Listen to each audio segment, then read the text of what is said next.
3 left. Myers has it. He blows right by. Gets to the three-point line. Gives it off to Miguel Arnold. Rises and fires. Miguel!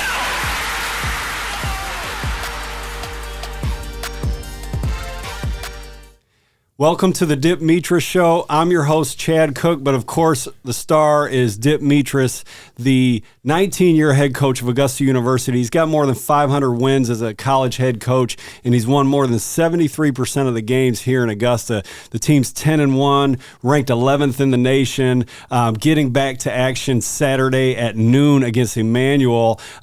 Coach, you took 7 days off for Christmas. You've been back in the gym now for 2 days. What's on your mind? How's the team getting back acclimated to each other? Good. We did a little mid-year analysis, or I do, and we've added a few things, changed a few things, and got everybody back. Everybody's healthy. Kirby's back healthy, which is a nice Christmas present.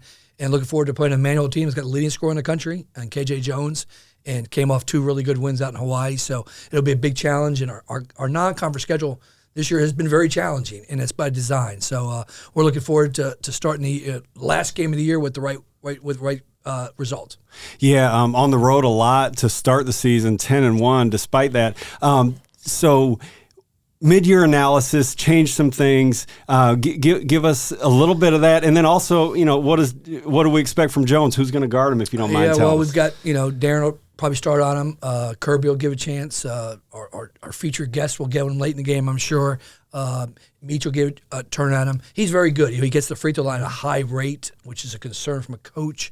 Because you don't want him picking up a foul. We'll try to attack him early, see if we can get a foul on him. But no, he's a good player. In mid-year analysis, you got to look at things like, okay, what are we doing well? We've added a couple things. We've added inbounds play, took something away. Tried to just get better at the things we're good at, and because you always have to have something else coming, in order to, especially as you get in league play, because everybody knows what you do a little bit. You mentioned our guest, Tyree Myers, 5th-year point guard, got an extra season because of COVID. Tyree is, got to go down as like the all-time winningest Jaguar by the time it's all over. I could be wrong about that, but that's how it feels.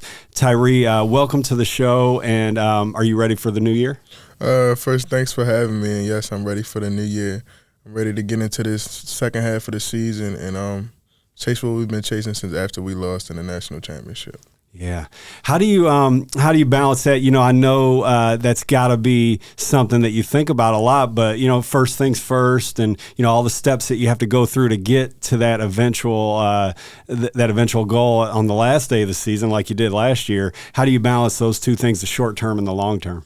We try not to think about the long term. It's basically we just take it a day at a time.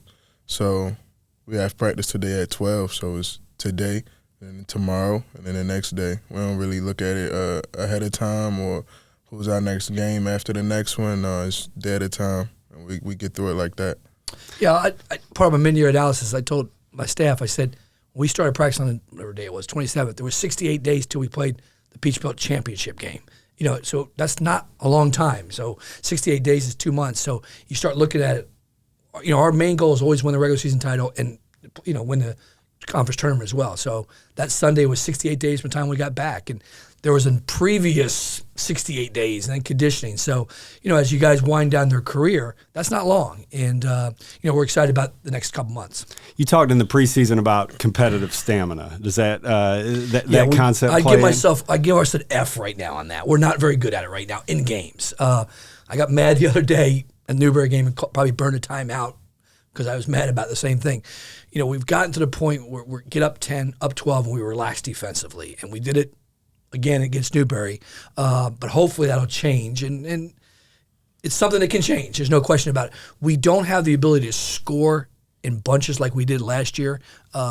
We could still score it, but like we had another elite shooter with Troy Cracknell, so we made some shots against Newberry. So I saw us, okay, here we're coming, and then we relaxed defensively. So I think that's something we have to get better at. I think you would agree, Tyree. Mm-hmm. So. Okay, well, Tyree, you've been nicknamed for years now by your teammates the closer.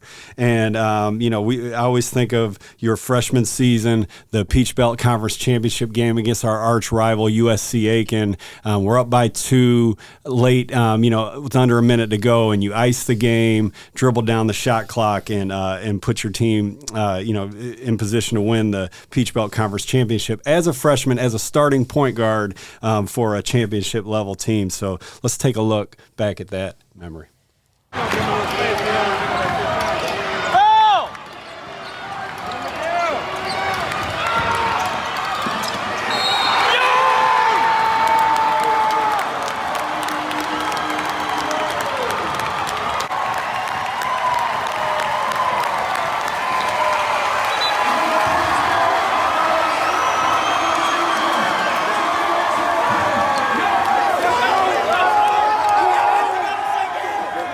So, Tyree, the thought crossed my mind. I know, there's that one that I'm sure you wanted back at the time, but, that Peach Belt Conference game, I guess you're 6-1 in conference tournament games. You've won 2 out of the 3 tournaments you played in. That was the first.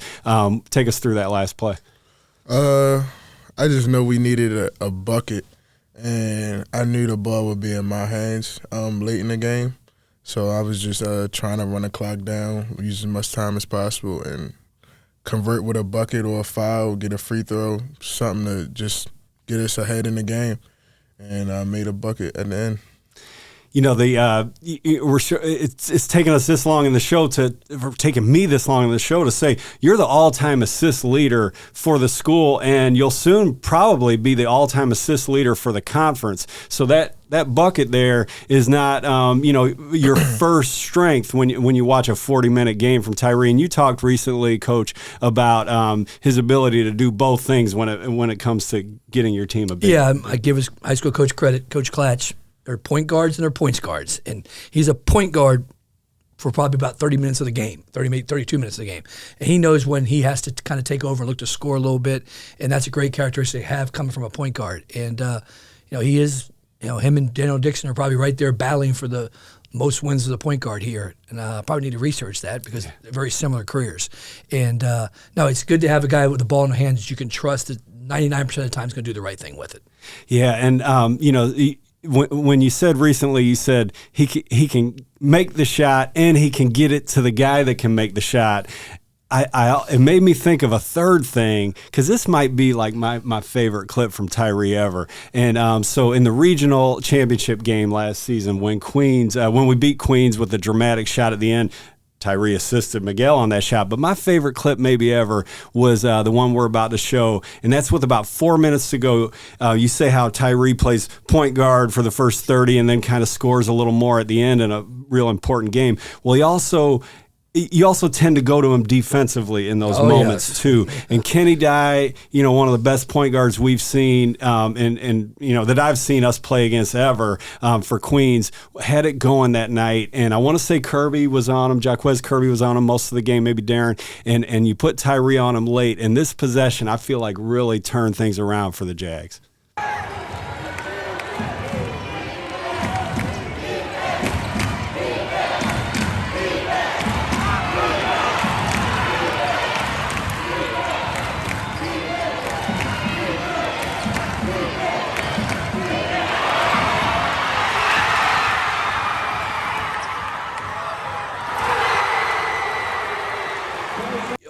Okay, yes. Okay, so I remember this because of the matchup nightmare we're dealing with Tyshawn with Smith. So we had to put Kirby on Smith. All right, and we had to put Tyshawn on one. The only 3 guys scored in the game for Queens that day. Okay, so very similar to KJ Jones, you can't use people in all their same roles all the time. We always say that, hey, this will be a game that Tyshawn will guard a guy late, okay? Or this is a game Kirby's going to guard a guy late. Well, Tyree's the type of guy who's going to, hey, I'm going to guard him. Okay, then we got to switch our matchups. So, we've had it happen a few times. The only guy who's never said that is Miguel. I don't think. Is that true? Miguel's never said, I got him. I got him. But he's kind of figuring out who's going to guard him. So, no, we have a couple guys. Kirby does it. Actually, Tyshawn did it one game. I tell you what, it was an Elite Eight game against Chico. Oh, yeah. He came to me and said, let me guard him. Yeah. I'm like, oh, what do you mean let you guard him? You can't guard him. But he did a great job on him. Same thing, I don't want guys picking up fouls, in the first 2 minutes of the game guarding somebody. So, no, defensively, you're right. He can close the game for us defensively as well. Tell us about that, denying the ball. That's something, you do a lot. I think I remember that play. They had previously ran that play earlier in the game, and I kind of caught on to it when they called it, and I knew it was getting late in the game. We needed stops. Game's real close, and I just kind of jumped it because I knew what was coming. And I think Tyshawn was guarding that ball screen right there. He did a good job at hard hedging, making Kenny die behind the back, and we got a steal. Yeah. I think I remember Dip saying after that, like he didn't know about passing it back to Tyshawn on the move like that on the break, but it worked out for you. I wasn't really like, whoa, yeah, that was. You gotta trust him. Yes. I mean, he just helped me get a steal, so I'm gonna get him his bucket back. Yes. Yeah. That might be the first one he had like that in his career. I think. I don't think I never threw it better. Yeah, because I didn't think he was throwing it back. I really didn't. I'm like, whoa. Yeah. Good for Got that. the crowd going crazy. Yes.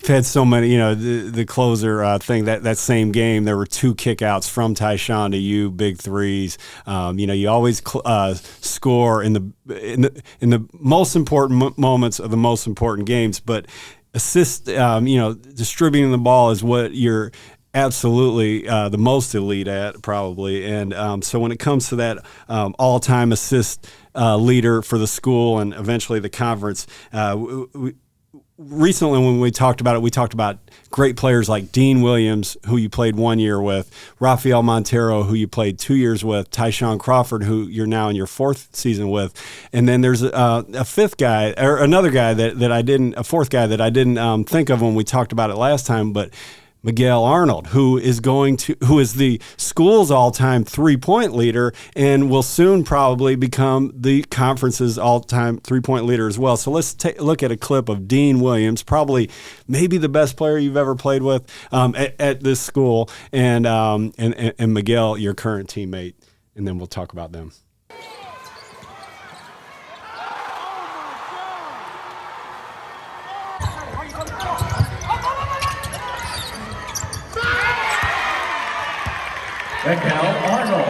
That was actually the first play of the overtime. Because I remember we kind of drilled it up to get Miguel a shot. Because, I do remember that. Yes. Sure was. Miguel had 33 points that game, on fire. And the reason I put that in there,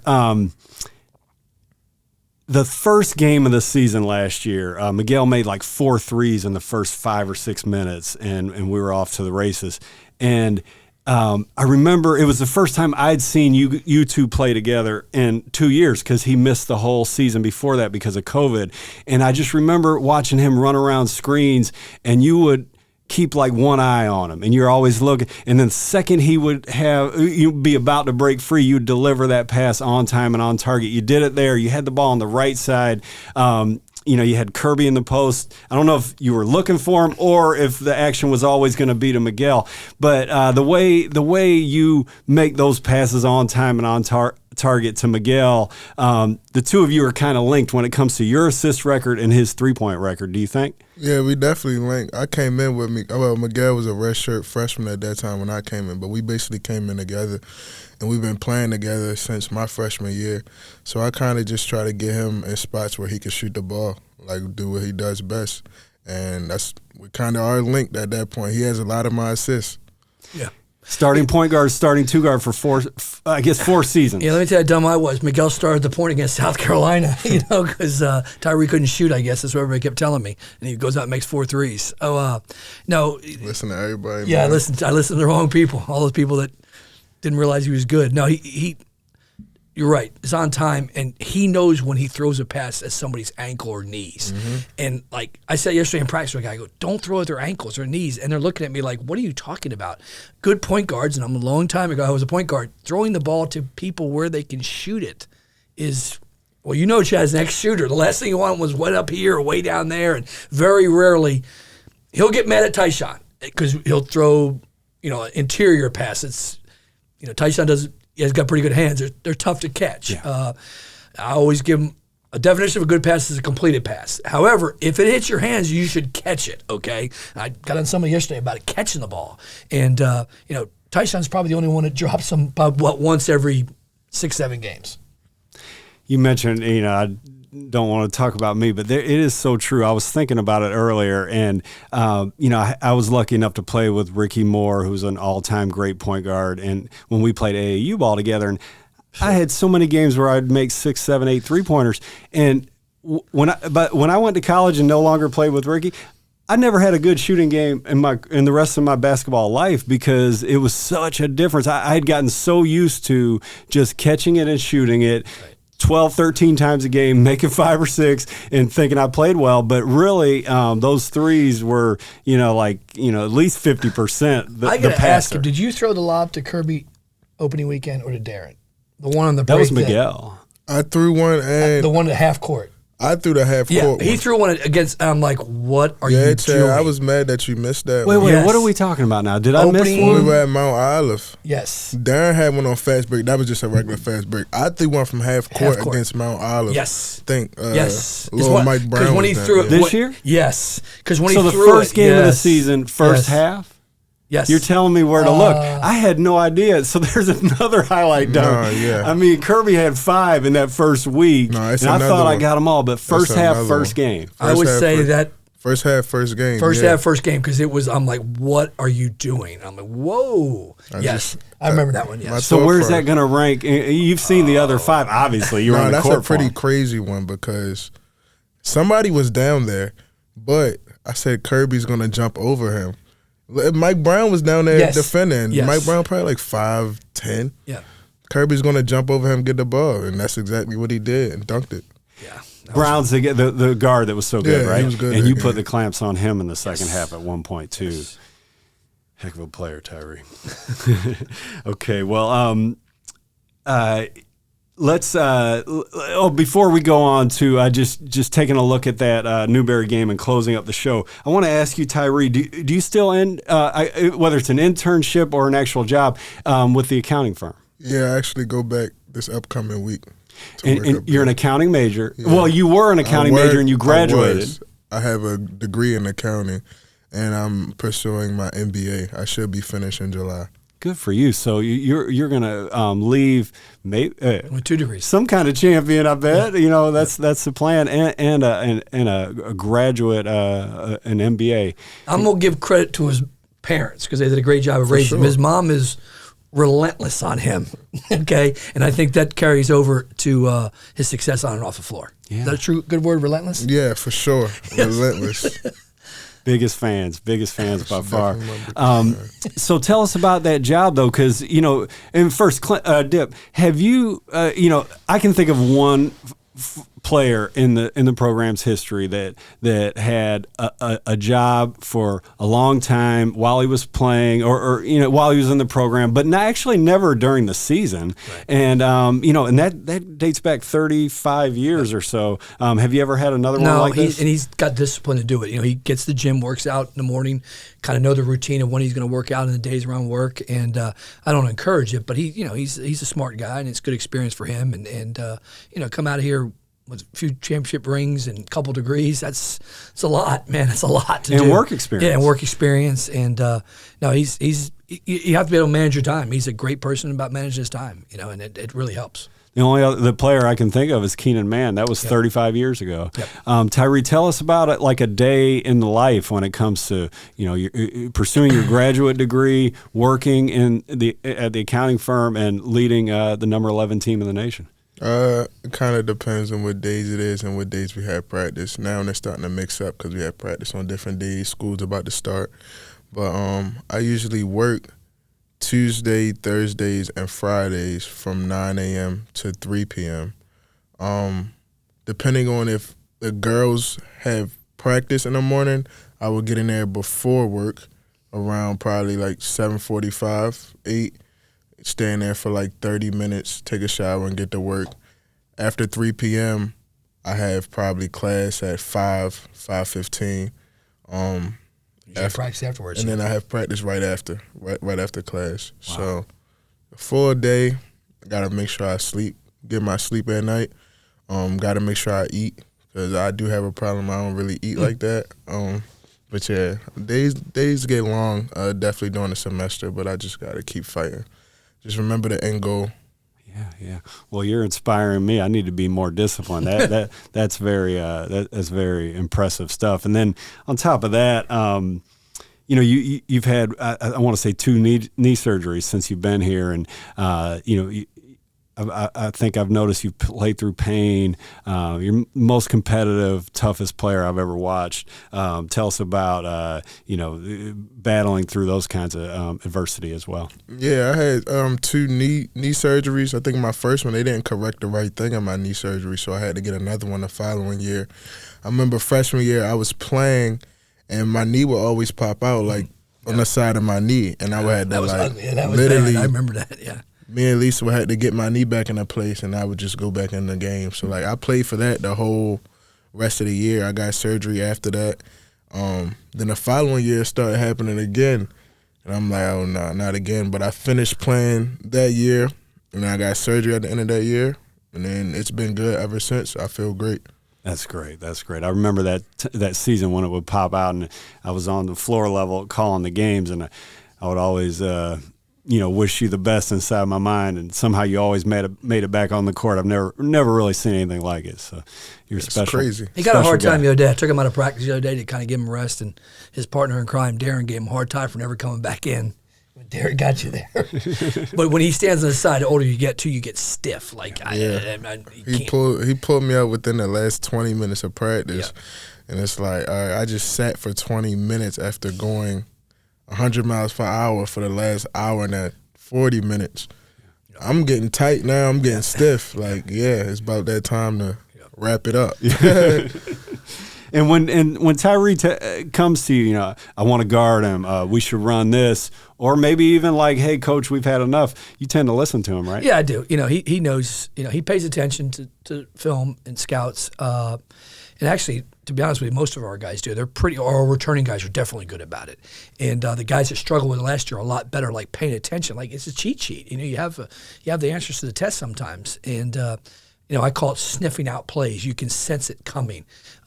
Actually, Tyson does a really good job of it too. I mean, in a weird way, him and Tyson are probably the best 2 about it. And Darren just relies off his instincts, and Kirby do. But it's a great treasure. The older you get, you've seen everything. Okay, when we go preparing, somebody ran this, or I'll even say, well, who ran this again? Because we've kind of seen every once in a while. We got the national tournament. We play people that we hadn't seen things. We're like, okay.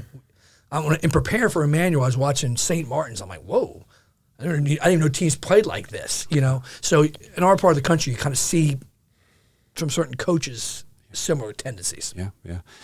Well, speaking of seeing things, you got to come out and see the Jags noon, New Year's Eve against Emmanuel. Last non-conference game of the season. The returning national runner-up. Peach Belt champion, returning Southeast Region champion. We've said the word Kirby quite a few times off and on during this show. This will be the first time Jaquez Kirby, star sophomore, will be back 100% since the opening weekend of the season when he caught that lob from Tyree from half court that I still haven't seen that I got to go get. Look up that. That was a good one. I forgot about it. So come watch these guys at noon on New Year's Eve. Thanks to Get Up Productions for filming, producing, editing, publishing this the Dip Mitra show. That's getupproductions.com, or on Instagram it's at getup.productions. You can follow the Jaguars at augustajags.com or on social media at augustajags. Come watch some good basketball and subscribe and share and tell people about the Dip Mitra show.